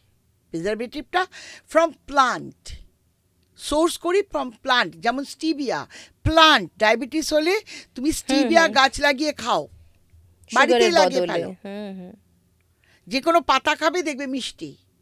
স্টিভিয়া তো প্লান্ট সোর্স করি আমরা, আমরা কেমিক্যাল সোর্স করি না, আমরা কোনো রকম স্টেরয়েডে যাই না। অনেক আয়ুর্বেদিক, আমি কালকে দেখছিলাম খুব বড় ব্র্যান্ডের একটা মশলা, লঙ্কা, তার মধ্যে বিষাক্ত পাওয়া গেছে, কেমিক্যাল পাওয়া গেছে, ব্যান করেছে। কিন্তু যেহেতু জানি না কার টাকা এর পেছনে আছে, তো সেটা আবার রেগুলারাইজ হয়ে যাবে, কদিন পরেই আবার চলে আসবে তো বাজারে। ব্যাপারটা তাই। তো আমাদের কথা হচ্ছে যে কি মাখছো কি খাচ্ছ। আজকে ইন্টারনেটের যুগ, তোমরা সবার হাতে কম্পিউটার আছে, ফোন আছে, টাইপ করে দেখে নাও, চেক ইট। না, তুমি পিলের কথাটা যেটা বললে এটা কিন্তু আমাকে ভাবাচ্ছে, কেননা এখন ধরো বিভিন্ন অ্যাসিড দিয়েই তো পিলগুলো হয়। কেমিক্যাল পিলগুলো কোথাও বলছে যে ল্যাকটিক অ্যাসিড পিল বা কিছু কেমিক্যাল পিল, তারা তো বলছে না হার্বাল পিল। না কেমিক্যাল পিলই বলছে। হার্বাল পিল ডক্টর কি বলছে এটা হার্বাল পিল? বলছে কেমিক্যাল পিল। হ্যাঁ, এবং তারা বলছে স্কিন ভালো হবে, স্কিন ভালো। তার মানে এটা তোমার লেয়ার সরছে, এপিডার্মিস, ডার্মিস, সাবডার্মিস, কতটা লেয়ার সরছে সেটা ডাক্তার বলুক, দেখাক। তার মানে তুমি বলছো ইনফেকশন হয়ে যেতে পারে? লেয়ার যদি ওপেন হয় তবে ডেফিনেটলি তো মানে ইনফেকশন হওয়ার চান্স বাড়বে। এবার এটা নিয়ে তো তাহলে ডিবেটে বসতে হয়, আমি সেটাতে যাব না। আমার কথা হচ্ছে তুমি কি করছো তোমার লাইফ নিয়ে, সেটা খুব কনসিয়াসলি দেখে করো। যদি তুমি মনে করো you are okay with it, go for it, I will not stop you. But আমি বলবো তার বদলে যদি তুমি একটু ওই সাকে টেকনোলজিতে চলে যাও, যদি তুমি একটু চাল গুঁড়োতে মাখো, সেই পিলিংটা করো, আমার মনে হয় তোমার জন্য বেটার। হ্যাঁ, মানে সেটাতে তো কোনো সাইড এফেক্টস হবে নেই, না, এবং আস্তে আস্তে তোমার ম্যালানিনটা কমবে, তোমার ত্বকের উজ্জ্বলতা বাড়বে, অ্যালোভেরা দিয়ে মাসাজ করবে, সিউইড দিয়ে তুমি যদি প্যাক লাগাও তাহলে তোমার চোখের তলার কালি কমবে। ডার্ক সার্কেলের ক্ষেত্রে এটা যেটা আমরা দেখি, ধরো আমাদের স্ট্রেসফুল কাজ, যাদের চশমা রয়েছে, অনেক মানুষ আছেন তারা এই ডার্ক সার্কেল নিয়ে কিন্তু প্রচণ্ড ভোগেন। তারা যদি একটু টাইম মতো 8 ঘন্টা ঘুমন আর 10 গ্লাস জল খান, একটু অ্যালমন্ড পেস্ট করে যদি অ্যালমন্ড অয়েল দিয়ে যদি মাসাজ করেন, এই সিউইড বললাম ওটা, ওরকম যদি কিছু প্যাক লাগায়, আমার মনে হয় এতটা স্ট্রেসফুল হবে না, এতটা ব্ল্যাক থাকবে না, আস্তে আস্তে চলে যাবে। এবং তার আয়রনের ডেফিসিয়েন্সি কতটা ওটা দেখতে হবে। কেন ব্লাড সার্কুলেশন এত হচ্ছে, কেন আমাদের মেয়েদের একটা হিমোগ্লোবিনের বড় সমস্যা, সেটা কতটা সেটাই আমরা জানি না, আমরা রেগুলারলি কোনো কিছু চেক করি না, সেটা একটা দেখা দরকার। খাওয়া দাওয়ার মধ্যে ইনকর্পোরেট হওয়া উচিত। এই যে ড্রিঙ্ক বললাম, ম্যাজিক ড্রিঙ্ক খাওয়া উচিত, তোমার ময়দার বিস্কিট না খেয়ে নাটস খাওয়া উচিত, নানান রকম নাটস। তোমার যখনই খিদে পাবে তুমি হ্যান্ডফুল একটা নাটস খাও না, একটু ফল খাও, একটু টাইমে খাও, আর সিজনাল খাও। আমের দিনে আম খাও, জামের দিনে জাম খাও, কমলা লেবুর দিনে কমলা লেবু খাও। দিদি তুমি আমের কথা বললে, অনেকে বলে আম খেলে নাকি পিম্পল হয়, এটা কি সত্যি? একদম নয়, একদম নয়। তার মানে এটা কি, তার অন্য অয়েল অনেক বেশি হয়ে যাচ্ছে। আম একটা এনরিচ ফ্রুটস, তুমি যদি ধরো একসঙ্গে সবই অন করে দিয়েছ, আমও খাচ্ছ, আলুও খাচ্ছ, ফ্রেঞ্চ ফ্রাইজও খাচ্ছ, ন্যাচারালি পিম্পলস হবে। সেটা আমের দোষ নয়, এটা আমের দোষ নয়, এটা লাইফস্টাইলের দোষ। কি খাচ্ছ আর কি মাখছো। অনেকে আমি দেখেছি তার ভালো স্কিনটাকে নন অয়েলি প্রোডাক্ট মেখে মেখে তার স্কিনে পিম্পলস হওয়া শুরু করে দিয়েছে, কারণ ড্রাই হয়ে গেছে টপ লেভেল।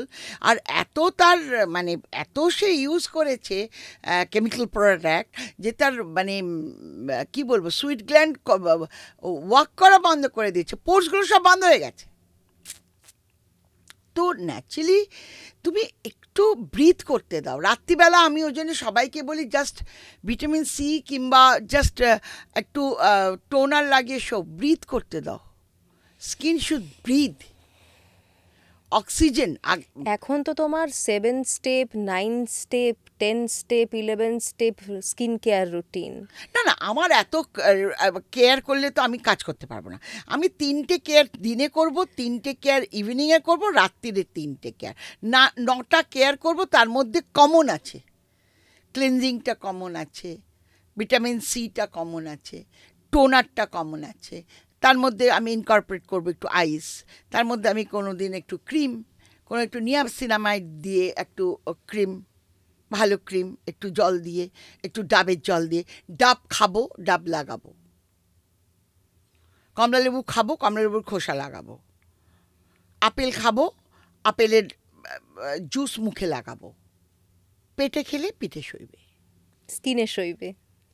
এক্স্যাক্টলি, দারুণ বললে এটা, পেটে খেলে স্কিনে সইবে। এক্স্যাক্টলি।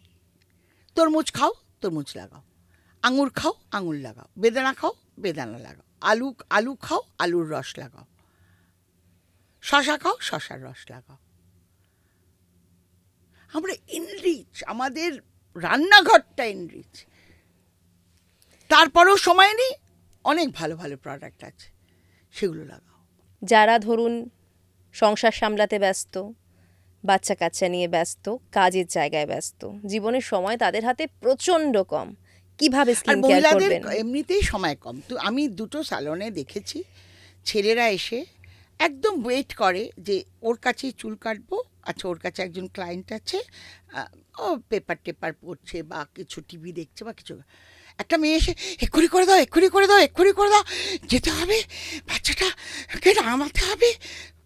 বাবাটারও বাচ্চা, বাবা কিন্তু শান্তভাবে বসে তার চুল কেটে, তার দাড়ি কেটে, তোমার যা তার করার। দোষটা কিন্তু মহিলাদের নয় দিদি। তাহলে না, মহিলাদের নয় না, তারা টাইম ম্যানেজমেন্ট পারে না, তারা জানেই যে আমি অ্যাভেলেবল ফর এভরিবডি।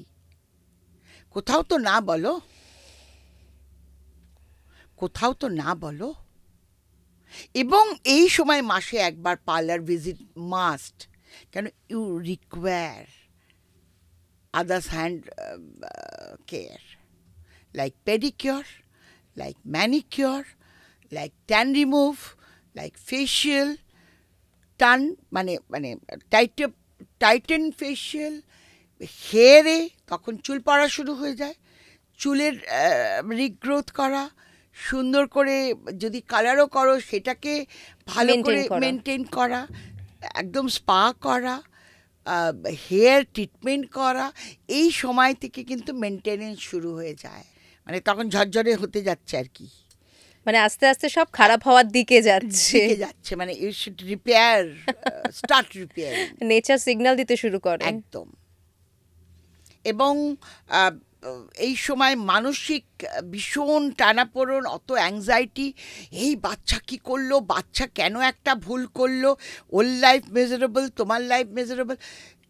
এই 12 ক্লাসের ডিগ্রি বা 10 ক্লাসের ডিগ্রি বা গ্র্যাজুয়েশনের ডিগ্রিটা পরের দিকে আর কোনো ম্যাটার করবে না, কিন্তু তবুও একটা মারা আজকাল র্যাট রেসে নেমেছে যে পরীক্ষা তো তাদের বাচ্চাদের হয় না, তাদের হয়, এবং মাথার ধারে বসে ওই বাচ্চাও ডিস্টার্ব, মাও ডিস্টার্ব।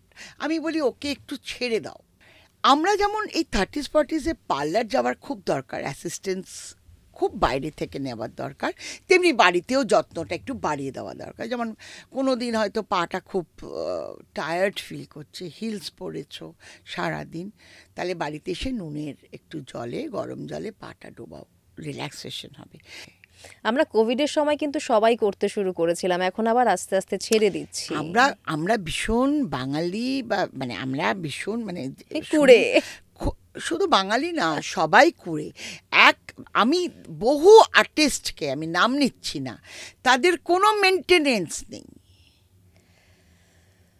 কোনো মেনটেনেন্স নেই, দিনের পর দিন তারা বেস্ট অন মেকআপ, তাই তারা তাড়াতাড়ি বুড়ি হয়ে যাচ্ছে, রিঙ্কলস এসে যাচ্ছে, বাড়ি থেকে বেরোতে পারছে না, আর না হলে বোটক্স।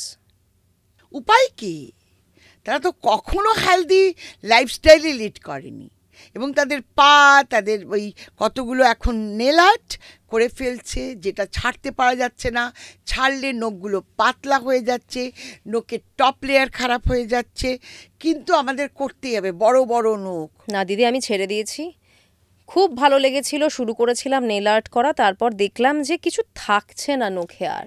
তাহলে তোমার রিয়েলাইজেশনটা তাড়াতাড়ি হয়েছে, অনেকের ওটা করতে পারছে না, ছাড়তে পারছে না, লোকের সামনে যেতে পারছে না, ওরকম এবড়ো খেবড়ো নখ নিয়ে। অদ্ভুত সাইকোলজিক্যাল চেঞ্জ হয়ে যায় কিন্তু আমাদের, মানে আমারও যখন আমি যখন ছাড়বো ভাবলাম, তখন আমারও এটা মনে হলো বাবা হাতটা কেমন লাগবে দেখতে, তারপর ভাবলাম যে না, ছাড়তে হবে, অপশন নেই। আজকাল আমাকে একজন সেলিব্রিটির বউ বলল, তুমি হেয়ার এক্সটেনশন করো? আমি বললাম না, কিন্তু আমি হেয়ার ট্রিটমেন্ট করি যাতে তোমার হেয়ার থিকেন লাগে, মানে ঠিক লাগে। তখন বলছে আমি তো এক্সটেনশন করিয়েছি। কি করে? চুল দিয়ে আঁচড়ায়, চিরুনি দিয়ে আটকে আটকে যায়, তো এক্সটেনশন লাগানো, বড় বড় চুল, সেটা আইব্রাও এক্সটেনশনও হচ্ছে এখন। মানে তাহলে কি তোমার সবটাই নকল, আর্টিফিশিয়াল, এবং তুমি ভালো করে তো চুল আঁচড়াতে পারছো না, তাহলে তোমার স্ক্যাল্পে তোমার ব্লাড সার্কুলেশন নেই, আর ড্যান্ড্রাফ হবেই। ওটা তো শুধু ড্যান্ড্রাফ কেন, ইনফেকশন হবে, তারপরে তোমার হতে পারে অ্যালোপেশিয়া হচ্ছে। এটা তো খুব কমন হয়ে গেছে গো এখন, মানে হেয়ার এক্সটেনশন তো ভীষণ কমন এখন। ডেফিনেটলি, তোমার চুল নেই, তুমি লাগিয়ে ফেলছো।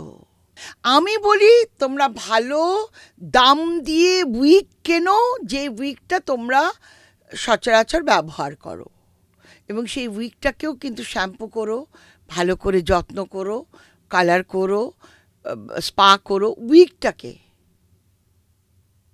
যাতে তোমাকে ইনফেকশন না দেয়। সেটাও ক্লিন রাখতে হবে ডেফিনেটলি। রাখলে আমার তো নিজের চুলের উপর প্রচুর অত্যাচার হয়ে যায়, আমার হয়তো ভাবতে হবে, এবার তোমার কথা শুনে মনে হচ্ছে না, আমার মনে হচ্ছে যদি হয়, করতেই আমাকে হয়, আমার প্রফেশন ডিমান্ড করে। দেখো, প্রত্যেকের একটা প্রফেশন আছে, সেটা ডিমান্ড করে কিছু না কিছু।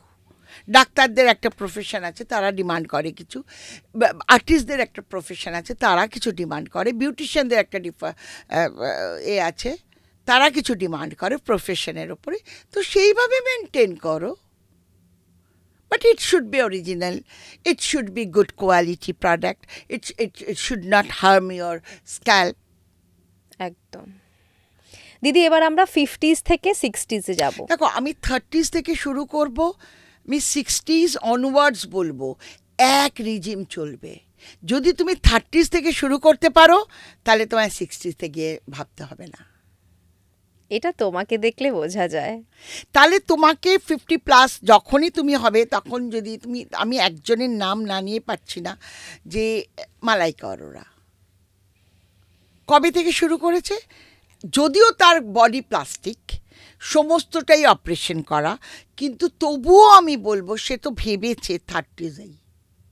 তো আমি বলবো ন্যাচারাল থিংস যদি তুমি লাইফস্টাইলের মাধ্যমে করতে চাও, যদি প্রপার ঘুম, প্রপার খাওয়া, প্রপার মনের যত্ন, এবং আমার কাছে বহু লোক আসে শুধু মুখের যত্ন করতে না বা শরীরের যত্ন করতে না, মনের যত্ন করতে। আমি তাদের সঙ্গে কথা বলি, তাদের বোঝাই, লাইফ বোঝাই, লাইফের মজা বোঝাই, লাইফের দুঃখ বোঝাই, লাইফের অনেক কিছু বলি। সুতরাং তারা তখন সেই কি বলবো এনার্জিটা পায়, আমার কথাটা তারা বাড়িতে শুনতে পায়, আমার গলার এমন আওয়াজ তারা শুনতে পায়, এবং এবং আমার বোঝানোটাই এমন তারা একটা ডিব্বা খুলে ওই প্রোডাক্টটা নিয়ে যখন মাখে, তার মধ্যে একটা স্মেল থেরাপি আছে, সেটাতে নিজেকে মনে করে যে I am privileged and I am beautiful. এবং আমাকে আমার সবাই, আর আমি নিজে ভালো না থাকলে আমার আশেপাশে মা, বাবা, ভাই, ফিয়ান্সে, হাজব্যান্ড, সেকেন্ড হাজব্যান্ড, বাচ্চা, কেউ ভালো থাকবে না। তুমি দারুণ বললে তো, এটা মাঝখানে একটা ছোট্ট করে সেকেন্ড হাজবেন্ডটা গুজে দিলে। আমি আজকাল দেখছি যে বিয়ে হয়েছে, ডিভোর্স হয়েছে, দেখো এটা সাটপ্যাট, কারণ দেখো দুটো ভালো মানুষ একসঙ্গে থাকতে পারলো না, তার মানে এই নয় কি দুটো মানুষ খারাপ, তাদের মেন্টাল ম্যাচ হলো না, কোনো কিছুর অতিরিক্তটা ভালো না। বিউটি, তুমি যদি রাত দিন মুখ ঘষো তাহলে যেমন বিউটিটা ভালো না, তুমি যদি সারাক্ষণ চুল নিয়ে করতে থাকো তেমন যেমন ভালো না, তুমি যদি সারাক্ষণ খাও তাহলে তুমি মোটা হয়ে যাবে, তুমি সারাক্ষণ না খেলে তুমি ম্যালনিউট্রিশনে ভুগবে, কোনো কিছুর বাড়াবাড়ি ভালো না। তো প্লিজ ব্যালেন্স ইট, তাহলেই তোমার লাইফ ব্যালেন্সে থাকবে। দ্বিতীয় বিয়ে করা কোনো অন্যায় না, মনের মানুষ পেয়েছো, ভালো করে বিয়ে করো, কিন্তু এমন করো না যাতে মনে হয় যে তোমার 16 বছর, তোমার মেয়েরই তো হয়তো 16 বছর বয়স। তো প্লিজ ভাবা প্র্যাকটিস করো। একদম 30s থেকে তুমি 60s অবধি বললে যে একই রেজিম থাকবে। একই রেজিম মানে দিনে দিনে ধরো ক্রিমটা চেঞ্জ করলো, প্রথমে হয়তো একটু লাইট ক্রিম মাখতো, তারপরে একটু সেমি হেভি মাখলো, তারপর আরেকটু হেভি মাখলো। ফেশিয়ালের ক্ষেত্রে প্রথমে একটু ক্লিন আপ করলো, তারপরে একটু প্রপার ফেশিয়াল করলো, তারপরে একটু টাইট আপ ফেশিয়াল করলো, আরও তারপরে হয়তো একটু রেগুলার ফেশিয়াল করলো। 15 দিনে আসতে শুরু করলো, এটা হয়তো 1 মাসে আসছিলো, ওটা হয়তো 20 দিনে আসছিলো, 2 মাসে 3 বার আসছিলো, আবার এটা হয়তো 15 ডেজে আসছে। মানে ওই ঘুরিয়ে ফিরিয়ে, মানে বয়সের সঙ্গে তোমার স্কিনের চর্চাটাও বাড়বে, মেনটেনেন্সটা বাড়বে। ক্রিমগুলো সেগুলো কারা বলবে না, আমাদের মতো অভিজ্ঞ বিউটিশিয়ানরা বলবে। এখন তো বিউটিশিয়ান বললে খুব খারাপ, মানে এখন কত কিছু যে তাদের নাম, এস্থেটিশিয়ান, এই ওই তাই, কিন্তু ওই যারা বিউটি নিয়ে কাজ করে তাদের কাছে যেতে, অভিজ্ঞ বিউটি, তারা বলে দেবে তোমার এটা করা উচিত, এটা খাওয়া উচিত, এক্সারসাইজটার মধ্যে যাও, এই ক্রিমটা মাখো, এই চুলের এই যত্নটা করো, এই কালারটা করো, অ্যামোনিয়া ফ্রি কালার করো, বক্স কালার করো না, পার্লারে গিয়ে নারিশ করো, প্লাস তুমি বাড়িতে কি কি করতে পারো, take it good product and use it, and result ভালো পেলে সেটা স্টিক অন দ্যাট, চেঞ্জ করো না। তোমাকে দেখে আমি একটা জিনিস খুব ভালো করে বুঝতে পারি যে ধরো তোমার যখন 80 বছরও বয়স হবে তুমি তখনও স্কিন কেয়ার করবে, তার মানে যারা 60-র উপরে চলে যাচ্ছে তাদের স্কিন কেয়ারটা কিরকম হবে? আমার কথা হচ্ছে আমি যতক্ষণ না ওপরে যাব এবং আমি খুব সুন্দর মরা হয়ে যাব, মানে ডেড বডিটা আমার সবাই জিজ্ঞেস করবে যে আমার এই ও কে রে এত সুন্দর করে, মানে তার মানে সুন্দর বডি, মানে এমন একটা কথা তুমি এভাবে বলছো, হ্যাঁ। মানে হাসবো না তোমাকে না, না, বলবো না, দিদি বলো না, আমি এটা- বুঝতে না, না, পারছি না, না। না, না, আমি তো 80 বছর বা 85 বছর বা 90 বছরে, আমি তো মর্টাল নয়, আমি তো মরবো আজ নয় কাল, আজ নয় কাল। তো যখন মরবো আমি যেন একদম তার আগেই অন্তত, আমি ইভেন হসপিটালে ভর্তি হওয়ার আগেই বিউটি পার্লারে সমস্ত সার্ভিস নিয়েই যাই, যাতে মানে আমার মানে মানে এক নেল পলিশটা ছাড়া সবই পড়তে হয়, কারণ নেল পলিশ পরলে ওরা নখটা দেখে বলে ওরা অ্যালাউ করে না। আদারওয়াইজ আমি একটি হসপিটালের নাম করব না, সেখানে যাই, সেখানে ভর্তি থাকার সময় আমার পার্লার থেকে মেয়েরা গিয়ে আমার চুলে শ্যাম্পু করে ডায়ার করে আসে। এটা তোমার পক্ষেই পসিবল? সিরিয়াসলি? মানে ভালো থাকাটা, দেখো আমার একটা জিনিস ছিল, সে নিশ্চয়ই সোর্স করেছি আমি, কিন্তু তারা আমাকে এই প্রিভিলেজটা দেয়। এটা ফাটাফাটি। তো এই আর আর আমাকে আরেকটা কথাও বলেছিল, যখন আমার ছোট মেয়ে হচ্ছে তখন আমি উডল্যান্ডসে ভর্তি, তখন বললো তুমি পাঞ্জাবি নয়, মানে ওই যে নার্স ওরা তো সব সাউথ ইন্ডিয়ান নার্স। তাই বললাম ওয়াই? বললো পাঞ্জাবি মহিলারা পেনেও লিপস্টিক লাগায়, আর তুমি লাগাচ্ছ না। আমি ছোট মানুষ, অত পেন হচ্ছে তাতে লাগাচ্ছি না, কিন্তু ওরা বলছে পেনেতেও, মানে আমি পরে দেখলাম ওরা শ্রাদ্ধ বাড়ি গেলেও লিপস্টিক লাগিয়ে যায়। এটা তো আমিও লাগাই। হ্যাঁ, তো মানে মানে না মানে মানে লাইফটা কত পজিটিভ দেখে আমার বক্তব্য। তাই আমি 80 বছরেও আমি এখনও যেমন মুখটা ধুই, এখন বাড়ি গিয়ে যেটা করব, আমি প্রথমে তো মুখটা আমি ভালো করে গরম, মানে একটু হালকা গরম জলে ধুয়ে ভেজ পিল গুলে এসেছি, সেটা লাগাবো, সেটাকে তুলবো, তুলে ভালো করে ডিপ ক্লিনজিং করব, তারপর একটা ক্রিম লাগাবো, ভিটামিন সি লাগিয়ে তার উপরে ক্রিমটা লাগাবো, তারপরে শুয়ে পড়বো, এবং শুয়ে পড়বার সময় তার আগে একটুখানি ব্রিদিং এক্সারসাইজ করব, যাতে আমার ঘুমটা খুব ভালো হয়। এবং আমি ঘুমের 4 ঘন্টা আগে থেকে কোনো ক্যাফেন, টি, কফি খাই না। আমাদের দর্শকরা মনে হয় তোমার এজটা কোনোভাবেই ওনারা আইডিয়া কেউই করতে পারবেন না। ভালো তো, সেটা আমি জিজ্ঞেস করি। তুমি তুমি একটু হিন্ট দিয়ে দাও তাও। আমার নাতি সেন্ট জেভিয়ার্সে বিবিএ পড়তে যায়, এটাই hint। মানে সিরিয়াসলি, মানে মেয়েদের বয়স বলতে নেই, বলে না, বলতে না, কিন্তু আমার তো- মেয়েদের বয়স দেখাতেও নেই, এটা তোমাকে দেখলে বোঝা যায়। আমি তো বললাম আমার নাতি বিবিএ পড়তে যাচ্ছে সেন্ট জেভিয়ার্সে first year. So guess it. মানে আমাকে, মানে আমার কথা হচ্ছে যে ঠিক আছে, রিঙ্কেলস একটু আসলে আসুক, তার জন্যে তুমি প্রিভেন্ট করো, কিন্তু ঠিক আছে 80 বছরেই যে আমি এরকম টান টান থাকতে পারবো তার আমি জানি না, বাট থাকার চেষ্টা করবো। মানে তুমি কোনোদিনই বোটক্সের ধারে কাছেও যাবে না, না? যাবো না। আমি ন্যাচারোপ্যাথিতে বিশ্বাসী। আমি নানা রকম ড্রিঙ্কস খাই, ব্যায়াম করি, বিউটি ফেশিয়াল করি, আমার ব্লাড সার্কুলেশন যাতে হাই থাকে, আমার যেন মেটাবলিজম সিস্টেমটা ঠিক থাকে, আমার ডাইজেস্টিভ সিস্টেমটা ঠিক থাকে, আমার তার জন্য আমি ফেশিয়াল এক্সারসাইজ করি প্রচুর, এবং আমি গুড প্রোডাক্ট লাগাই, ভিটামিন সি লাগাই, লাগাই। এবার কোনটা কে লাগাবে, এত সেরাম, এখন আমাদের ইন্ডাস্ট্রি ডমিনেটেড বাই বিজ্ঞাপন।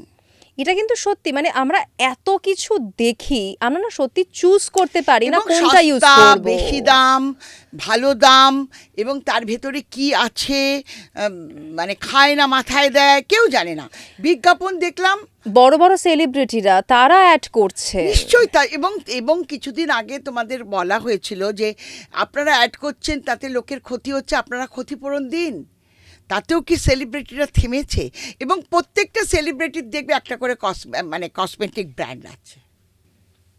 এত আমাদের 140 কোটির মধ্যে এত লোকরা কনসিয়াস যে তারা সবাই প্রফিটে থাকছে, এবং অনলি পাম্পিং মানি।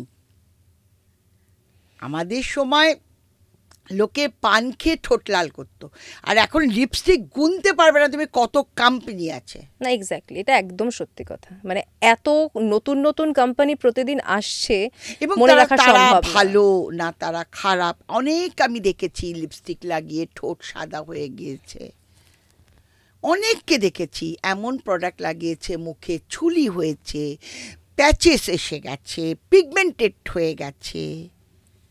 সানস্ক্রিন লাগাতে তো আমাদের থেকে বোধহয় পিছনে আর কোনো জাতি নেই, সানস্ক্রিন লাগাবো না। সানস্ক্রিন আমি তো বাড়িতেই আছি, এদিকে ছাতে গিয়ে বাগান করছে, বারান্দায় জামা শুকোর দিচ্ছে, রান্নাঘরে উত্তপ্ত রান্নাঘরে রান্না করছে, সানস্ক্রিন তার লাগে না। কি করে বোঝাবে?